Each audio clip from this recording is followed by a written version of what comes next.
Assalamu alaikum dear students, it's International Islamic University, Islamabad School, Sahivil campus. Grade 5, it's your online lecture of your subject Social Studies. Your unit number is 4 and your lesson number is 5 and its name is Water Sources and Irrigation. Before starting our lecture, make sure that you have your books, notebooks and stationery with you and listen to me attentively and carefully.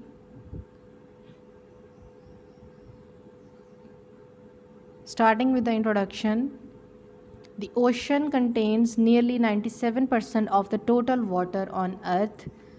Oceans में 97% of water जो है अर्थ का वो होता है, यानी oceans के अंदर सिर्फ होता है। फॉर एग्ज़ाम्पल अगर आपके पास 100% ऑफ वाटर है तो उसमें से 97% ऑफ वाटर जो है ओशंस में है। But the ocean water is salty and mixed with different minerals, we can not drink it. लेकिन जो ओशन वाटर है वो बहुत ज़्यादा सॉल्टी होता है, नमकीन होता है और उसमें बहुत सारे मिनरल्स मिक्स होते हैं। हम उसको ड्रिंक नहीं कर सकते, हम उसको पी नहीं सकते, वो हार्मफुल होता है हमारे लिए। Only 3% of water on the earth is fresh. इसके अलावा जो 3% ऑफ वाटर है वो फ्रेश है। फ्रेश किस सेंस में कि हम उसको ड्रिंक कर सकते हैं, हम उसको पी सकते हैं। We get fresh water from the water bodies such as lakes, ponds and rivers. हम लोग लेक्स, पॉन्ड्स और रिवर्स से जो है फ्रेश वाटर जो है हमें मिलता है, हमें प्रोवाइड होता है। In earlier times large wells were dug to get underground water. जो पुराने टाइम्स थे उनके अंदर जो लार्ज वेल्स थे यानी बहुत बड़े कुएँ वो बनाए जाते थे, उनको डग किया जाता था, उनको उनकी खुदाई की जाती थी ताकि पानी निकाला जा सके, अंडरग्राउंड वाटर निकाला जा सके। Next is water sources in ancient times.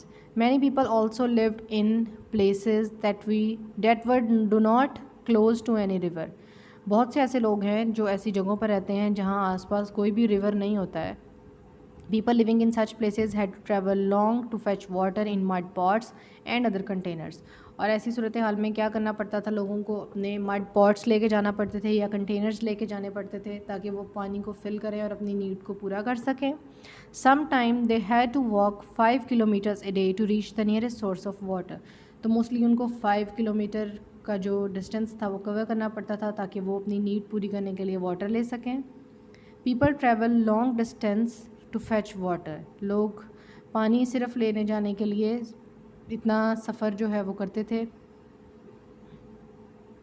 Irrigation, there are various methods of providing water for an area of land so that crops can grow. Irrigation का प्रोसेस होता है क्रॉप्स को पानी देने का प्रोसेस, क्योंकि जब हम कोई ना कोई क्रॉप्स ग्रो करते हैं तो वो कंपलसरी है। जैसे हमें ज़िंदा रहने के लिए वाटर की नीड है, इसी तरह प्लांट्स को भी ज़िंदा रहने के लिए वाटर की नीड है। कोई भी प्लांट्स या क्रॉप्स नहीं ग्रो कर सकते जब तक उनकी वाटर की जो नीड है वो पूरी ना की जा सके। और प्लांट्स और क्रॉप्स को पानी देने के प्रोसेस को इरिगेशन का प्रोसेस बोलते हैं।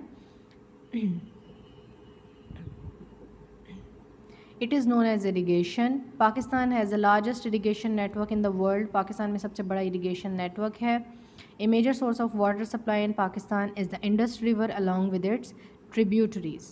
सबसे बड़ा जो सोर्स है वाटर सप्लाई करने का, यानी वाटर की सप्लाई के लिए वो है Indus river. Next are the dams. Dams are water bodies which control the flow और raise of the level of water. Dams जो हैं वो कंट्रोल करते हैं पानी के फ़्लो को। Warsak, Mangla, Tarbela, Khanpur, Rawal, Hub and Mirani are some of the popular dams in Pakistan. ये सब डैम्स हैं जो पाकिस्तान में सबसे ज़्यादा मशहूर हैं, पॉपुलर हैं। Barrages are built to divert water and control water pressure. आपने देखा होगा कि बहुत ज़्यादा जो वाटर एरिया होता है यानी big water body like oceans and big reverse, उसके अंदर इस तरह के, जैसे पिक्चर में ब्रिज बना हुआ है, इस तरह के ब्रिजेस होते हैं। इनसे होता क्या है कि ये पानी के प्रेशर को कंट्रोल करते हैं। ये एक दीवार की तरह होते हैं, फिर इसके अंदर पोर्शंस बने होते हैं। उन पोर्शंस में से पानी थोड़ा थोड़ा करके दूसरी तरफ जाता है, एकदम इसका प्रेशर नहीं होता। तो ये ब्रिजेस जो हैं वाटर का फ़्लो कंट्रोल करने के लिए बनाए जाते हैं। चश्मा, कोतरी, पंजनद, गुद्दू, सुकर, ट्रिमो and Tonsa are some of the popular barrages of Pakistan. Next are the canals. A canal is an artificial river made to flow water from one place to another. Canals जो हैं ये रिवर्स जहाँ पे ख़त्म हो जाते हैं वहाँ से canals निकाली जाती हैं खुद, ये मैन मेड होती हैं canals, यानी नहरें हम लोग खुद बनाते हैं। ये थोड़ा सा एरिया उसको डग करके, ताकि हम लोग जो है वो वाटर की जो सप्लाई है उसको हम लोग कहीं ना कहीं जहाँ भी हमें नीड है वहाँ तक पहुँचा सकें, एक प्लेस से दूसरी प्लेस तक। Water from reverse is channelled into farms and fields. तो जो ये रिवर वाटर है इसको ये कैनाल्स के थ्रू जो है फील्ड्स को दिया जाता है, यानी जो क्रॉप्स वगैरह ग्रो की जाती हैं ज़मीनें वहाँ पे दिया जाता है। Fields that are closed to river can be irrigated easily. कुछ फील्ड्स होती हैं यानी कुछ एरियाज़ ऐसे हैं क्रॉप्स जहाँ पे ग्रो की गई हैं जो रिवर के पास होते हैं, उनको पानी देना, उनका इरीगेशन करना उनकी वो बहुत ज़्यादा ईजी हो जाता है क्योंकि वो बिल्कुल रिवर के पास होती हैं। Channels are cut in the ground through which water from the water bodies flow into the nearby places. Channels भी canals की तरह ही होते हैं जिनको खुद बनाया जाता है ताकि वो जो वाटर है उसके फ़्लो को हम नियर बाय प्लेसेस तक लेके जा सकें इरिगेशन के प्रोसेस के लिए। Irrigation by ground water from wells is also an important source of water irrigation. जो ग्राउंड वाटर वेल से हम लोग हासिल करते हैं यानी कुओं से, वो भी एक इम्पॉर्टेंट सोर्स है इरीगेशन का, उससे भी इरीगेशन की जा सकती है। डग वेल्स, ताकि हम डग को जो है डग कर सकें वेल्स को, ये एक सोर्स है। शदोफ, ये भी एक प्रोसेस है पानी निकालने का, ये जैसे पिक्चर आपको शो की गई है बिल्कुल इसी तरह से। चारसा, वाटर व्हील, ये सारे प्रोसीजर्स हैं। Curries,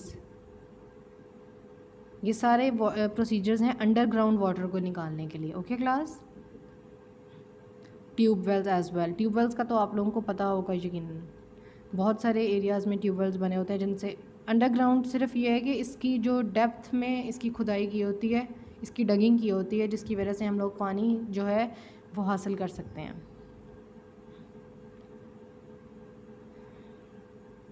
next is water harvesting. Water harvesting is the process of storing any run of water. We can store rain water while it is raining and use it later. Water harvesting होती है कि आप water को store कर लेते हैं letter use के लिए। मोस्टली आप रेन के वाटर को स्टोर कर सकते हैं। This stored water can be stored under ground as ground water. इस स्टोर्ड वाटर को जो है आप अंडरग्राउंड सेव कर सकते हैं या इसको We can store rainwater while it's raining and can it use later. Rainwater can collected on rooftops in tanks. इनको टैंक्स में जो है हम लोग कलेक्ट करते हैं।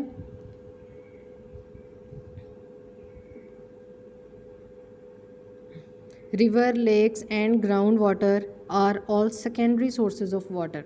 ये सब जो है रिवर्स, लेक्स और जो ग्राउंड वाटर है ये सेकेंडरी सोर्स है हमारे पास पानी हासिल करने का। Okay class, this is end of lesson. Make sure that you have read all the lesson carefully. Thank you. Allah Hafiz.